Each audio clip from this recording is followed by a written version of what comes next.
Hello there, and welcome back. Today, I thought we'd make one of my all-time favorite fall soups, tomato bisque. And I'm going to show you how to do it.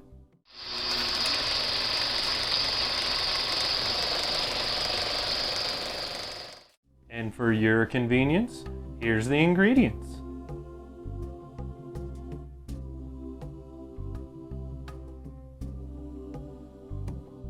So over this past week, I've been feeling a little under the weather. And one of the things that kind of brings me up when I'm feeling down is a nice grilled cheese and tomato bisque. But fortunately for me, I'm not feeling so down that I can't make it from scratch. I'll give it like another week and we'll see how I feel then though. It's not an overly complicated recipe, it just takes a little time and love just like anything. And I thought I'd go ahead and share it with you. Now I won't be making the grilled cheese in this video. If you'd like to see that one, let me know. This is just going to be the tomato bisque. So don't be upset if you see a grilled cheese in the thumbnail or at the end of the video that you didn't see me make. Just let me know if you'd like to see that one too, but it's pretty easy to make a grilled cheese, so I won't waste your time if you already know how to do it. But with all the hoopla out of the way, let's get into the prep.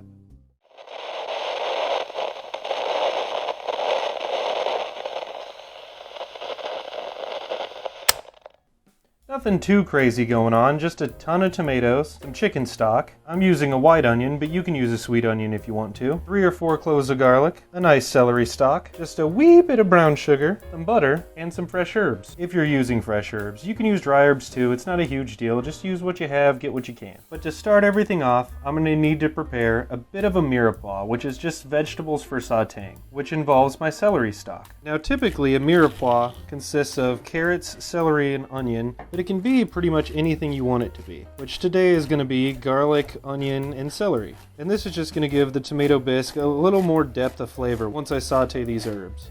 We don't need this little guy, so I'm just going to eat it. Pop these fellers into a bowl. And now on to the onion. Now I'm going to peel this outside skin off so that it's a little easier to work with. I'm going to give those some cuts alongside each other down the onion, and then go ahead and give them a rough dice. And there you go, simple as that. I'll put that in the bowl, do my other half of the onion, and move on to the next step. And you can use a sweet onion for this. I'm just going to use a white onion, mostly because all the sweet onions at the store were sold out, and this will be a nice replacement. The white onion isn't too heavy in flavor, so it just adds a little bit without overpowering the rest of the dish. Now, we're on to the garlic. I'm going to cut these little end bits off, give them a quick smash, get that outer skin off, and give those a quick mince. As always, be careful with garlic and little things like this, because the last thing you want to do is cut yourself and ruin your meal before it even gets started. And in with my other veg that goes. Now this part's going to be a little bit time consuming and maybe a little bit annoying, so I'm not going to bore you with the entire thing. I'll speed up the footage so you can just see me do it really quick. But basically all I'm doing is taking the tomatoes off of the vine, cutting them in half, placing them in a bowl. And I'm just going to do that over and over and over again until they're all cut in half. So enjoy the sped up footage. I will let you know though that I'm using cherry tomatoes because they're really juicy and pretty sweet. You can use Romas or beefsteaks or whatever tomato you have available. I just prefer the sweetness of cherry tomatoes for this dish.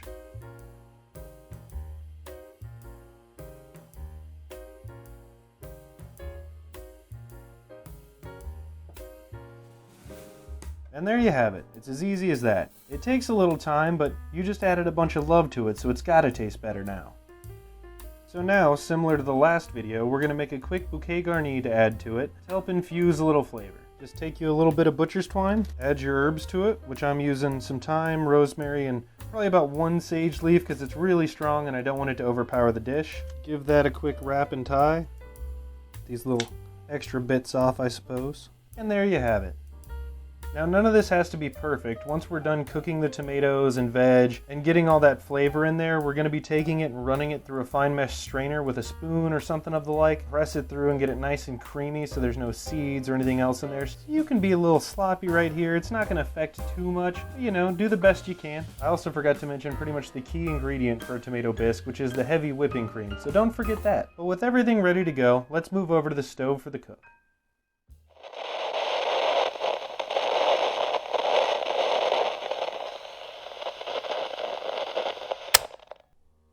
So to get this all started, I'm going to use a large frying pan. This is a 12-inch frying pan. Crank that bad boy up to a medium-low heat and go ahead and add your butter.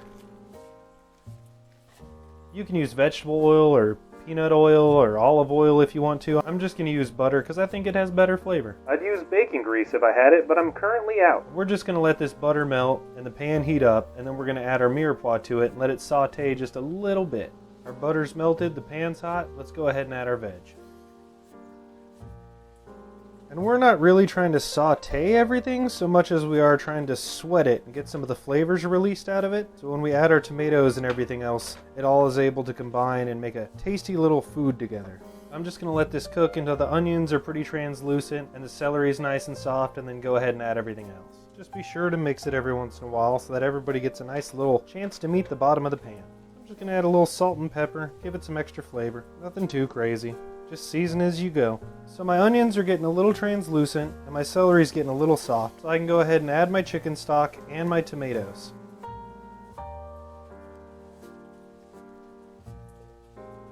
And then I'm going to crank up the temperature to about a medium heat and add a little salt and pepper. Give that a quick little mix in. And then once it's come up to temperature and it's starting to bubble a little bit, we'll go ahead and add our herb bundle into the dish. And then we're just going to cover it, reduce the heat a little bit, and let it simmer like this for maybe 30 or 40 minutes. Alrighty, it's been about 30 minutes. Let's grab our tomatoes and I'll show you what to do next. So the skins have released from the tomatoes and all the meat's cooked down really well. All we want to do is fish out that herb bundle, shake off whatever we can, and then that's just good to be thrown away. And to help us with this next part, we're going to need some kind of mixing bowl and a fine mesh strainer. And we're just going to take everything that's in here and as carefully as we can, run it through that strainer. And with the help of a nice spoon, we're just going to press as much of that as we can through that strainer. This is going to take a little bit, so just be patient. But our goal is to get as much liquid out of this as we can, and by the time we're done, it's going to turn into a bit of a paste. Just don't skimp out on this part because it's a little important. Scrape all that tastiness off the bottom. Throw some on your counter apparently. And at this point, you've made a delicious tomato soup. But we're not here to make a tomato soup, we're here to make a tomato bisque. So we're going to go ahead and move back over to the stovetop, and I'll show you how to finish this up. So go ahead and get yourself a medium-sized saucepan, add your tomato soup, use your old friend Spatchy Boy to make sure you get everything out of there. Crank that bad boy up to a medium heat, and then we're going to add just a little bit of brown sugar and about half a pint of heavy cream to start. Go ahead and mix and combine everything, or as best as you can. And this is a crucial part. I know you've been seasoning as you went, haven't you? But we still want to taste this and make doubly sure that we have enough salt and pepper. Of which I do not. So I'm going to add a little bit more salt and a little bit more pepper and give that a mix. And now all we need to do is let it come up to temperature and sit for a little bit, and it'll be ready to serve. So I'll see you back at the cutting board for the big reveal. And there you are, a completed tomato bisque. It took a little while, a little bit of effort, a little bit of time, but with a little bit of love, I'm sure it turned out great. And if you decide you want to make it look a little jazzier, take a little of your leftover heavy cream and just give it a quick little kind of dribble over the top, just to give it some character. I don't typically do that because I can never make it look right, but it is a thing that you can do. So let's give it a little taste and see what we think. It's creamy. It's got a nice tomato flavor, but with a little bit of those herbs in the background. I don't think I added quite enough salt, if you can believe that. It needs just a touch more, but that's fine. It's good enough for me. And as I like to say, if it's bad for the heart, it's good for the soul. And I'll see you in the next one.